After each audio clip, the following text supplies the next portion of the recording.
Some Minecraft mobs are pretty boring, so in today's video, we've updated a whole bunch of them to do brand new things. Hey, leave them alone! Like Mercenaries, for example. Check this guy out, holster and everything. They can commonly be found hassling local villagers inside of a new area that will occasionally spawn in villages. The Tavern. Check out this thing. Home to some potions you can swipe, additional villagers in case a raid occurs, and of course, the Mercenaries. Now, these guys won't have much to say to you unless you pay them. Handing over an emerald will actually cause them all to head over to your side, and in the event there are any nasties nearby, they will immediately go to take out the mob. In fact, even if there's a few, they don't stand much of a chance. Boys, I've already paid you!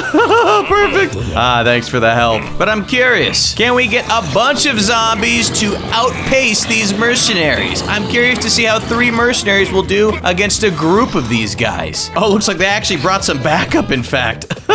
Good job. One single emerald goes a long way these days. However, if you don't keep up with your payments, they can turn on you and will begin attacking you, though they're quick to flee shortly thereafter, disappearing into a cloud of dust. But if you happen to kill one of them, there's actually a chance that they'll drop some of the goods they've been paid by other patrons. Quick way to get a refund.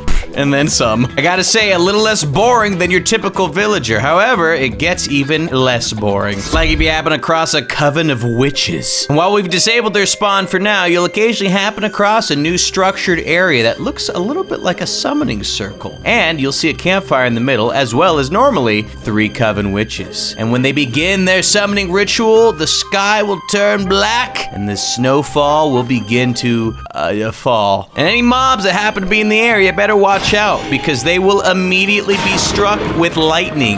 All of them. Oh my goodness gracious. Talk about a serious defense system if you happen to find a Coven Witch that happens to like you. Now, this is not just nearby mobs. They'll go for players as well. Let's see if we can sneak in. Come on now. Oh, instantly struck.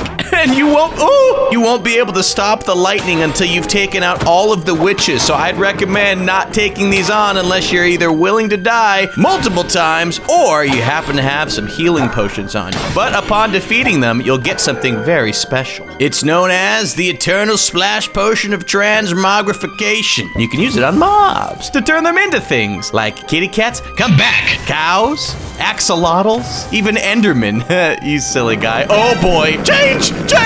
Oh, that's not good either. Much better. And you may have seen there that the potion actually does not go away upon use. So you can use it to change a bunch of mobs over and over again. Oh my goodness gracious. I have a feeling this will come in handy a little later. Well, witches, I must say, back to creative mode. Thanks for being way less boring than normal witches. I'll leave you to your dance. Actually, wait a second, can we? Nice. Hey, speaking of boring, zombies are less boring now too. Believe it or not, they've received an update as well. Now, these iron golems are taking them out pretty nicely. However, if you happen across a zombie when you don't have backup, you'll see that they work a little bit differently. Hey, I'm on Cameo. Book me today for a custom video message. Upon being attacked by a zombie, you'll be infected and turned into one. Oh, look, my arms are silly. What's more, the iron golems are no longer on your side. They're not a big fan of zombies, and now you're one of them. Now, believe it or not, on respawn, you remain as a zombie. And I'd recommend you find some shade, because in the daytime, you'll be taking damage, constant damage. Oh, get out of the tree. Oh, much better. However, some fun news. Drinking potions of harming, believe it or not, will actually cause you to heal. And what's more, if you do want to go back to regular human form, you'll need to do it in a way similar to curing zombie villagers in-game, namely inflicting yourself with the weakness effect and then eating a golden apple. Perfect. Now, the next boring mob we've fixed takes us into the jungle. Specifically, though, a new structure with a big old cobweb. Any guesses? It's the jungle spider. Equipped with their own mob spawner, the jungle spider is twice as big as your regular size spider and will attack any mobs nearby so that it can continue to, fill its belly. Although it's having a little bit of trouble reaching this one. That's adorable if it wasn't so sad. Oh, look at the parrot. He's like, are you gonna help me out here? No, you're on your own, buddy. I would not recommend landing if I were you. Oh boy. Oh, get out of here, dude. Naturally, once he finishes up his meal, he's not finished with you, and he will begin attacking you, or at least trying to. He's kind of easy to run from, but juking on him aside, if you manage to kill him, well, you'll kill him. But in the meantime, we'll talk about this drop in a second. I've been hit with a new damage effect, Bleed. This will slowly cause you to take damage until you drink some milk to get rid of the effect.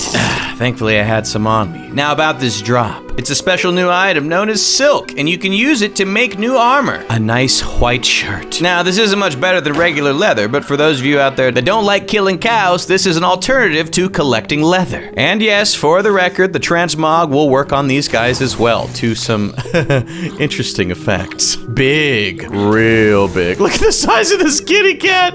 Oh my goodness. Hopefully it protects us from the next boring mob we updated. Fish into piranhas. Now, piranhas are biters, so I'm gonna go into creative mode to show these first few guys off. Check this out. Nasty, nasty, nasty. And if there's any sheep or other mobs for that matter nearby, they don't stand much of a chance. They will quickly dart in to bite any nearby mobs that are within their vicinity, and they don't take too kindly to sheep or to players either. Now, if you're not too close to them, the piranhas will leave you alone, but if you happen to get too close, they will come right on over and give you a nice solid chomp. Further to that, if you've just had a tussle with a jungle spider and have been hit with the bleed effect, they will immediately begin heading your way regardless of how far away you are, because they can detect your blood and they want some of that action. All right, guys, go easy a little bit. I haven't had sushi in years, but I gotta say, I'm a little bit curious. How fast would a pool of piranhas take out a ravager? Let's see. Yo, they're going to town on him. Oh my gosh, there's just constant biting occurring. These poor ravager. If you weren't a bad guy, I'd feel bad. How about an iron golem instead? Oh my goodness, as it sinks down, will it even make it to the bottom before it? Oh no!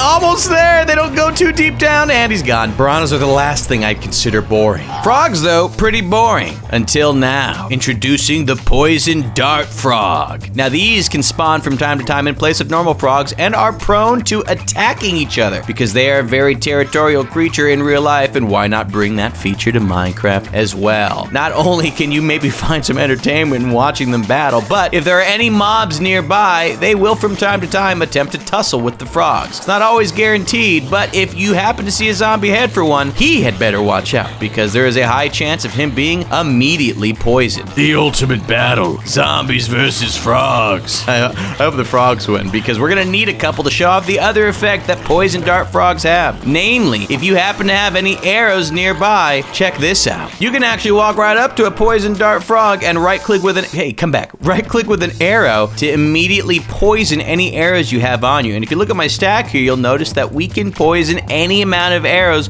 with one simple, hey, he was helping me with one simple right-click. Now, if there's one mob that's more boring than the rest, it's the squid. But now there's a unique new variant of the squid that can be found in warm coral reefs, and this one means serious business. It will attack nearby mobs by grasping them with a tentacle projectile that they shoot out that will cause the fish to get dragged towards the squid. And they'll do it to players as well if you're not careful. Let's see if we can handle him if we get a little bit closer. We need to be careful. Hit and run, go! Oh, he's dragging me back. That is not what I wanted at all. Okay, another quick one.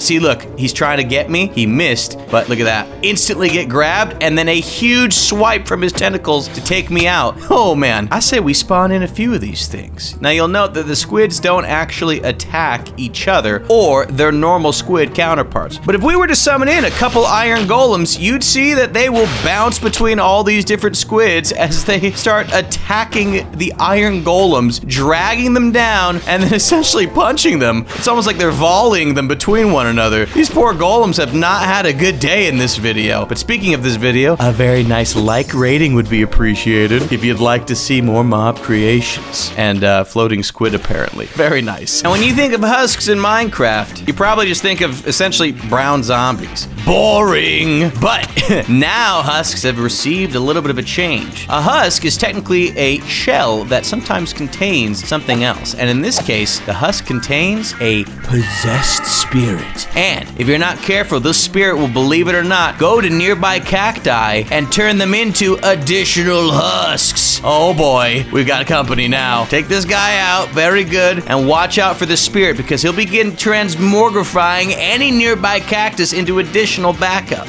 Cactup? Nope. Yeah, probably not. Aye, easy. Now, if you happen to take out this Vex, you can actually get a special drop from him. Check that out. We'll get to what it does in a second, but for now, we're gonna need a few more of these guys in order to make our point. Unfortunately, husks are immune to poison, so didn't actually help us too much. Hey, easy does it. Come on. I'll take another one of those drops. Let's get another one. Ooh, I'm getting tussled right now. Where's the last one? Oh, he's turning all the cactus into backup. All right, where are you? Yeah, I think I can take you out with a nice... And boom, perfect. Now we have just enough fragmented totems of undying. We can combine all 4 of them to create, well, a totem of undying. Very good. If you don't know what those do, well, I don't think you've been playing Minecraft that long. They bring you back to life. It's real cool. Wait, I'm curious. If we kill one of these guys and then turn the Vex into...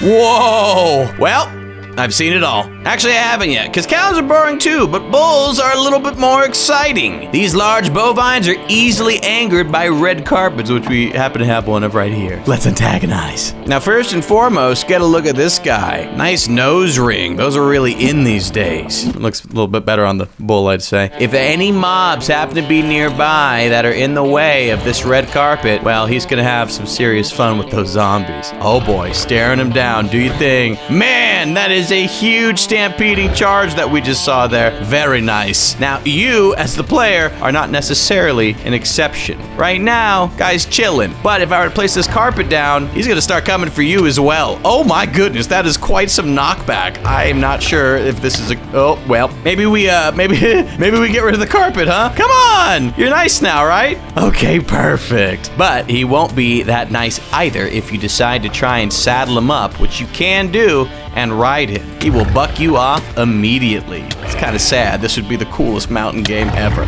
If you're brave enough or stupid enough to try and kill this guy, well, you're not going to be met with anything particularly special. Taking him out doesn't leave you with much that you wouldn't find from a typical cow. Beef and hides. Though I gotta say, meat from an animal that tried to kill you tastes way tastier. And hey, speaking of animals, chickens are kind of boring too, but their new counterparts, the roosters, aren't as boring, although they look like they don't have any eyes because their eyes are on the side of their head instead. So don't get freaked out too much if they look right at you and it looks like they had some bad surgery. First and foremost, roosters will actually fight back if there are any foxes that are trying to take out their chicken hens. Look at this. That fox is getting a run for his money, to be honest. I'm curious who's gonna win. Oh my goodness. Very, very powerful. Now, you can reward your roosters by giving them a piggyback ride. Right-clicking will place them on your head, which will make it a lot easier to put these roosters where you please, because they have another unique ability as well. There you go, buddy. Roam free. As the sun begins to break over the horizon, your roosters will let you know.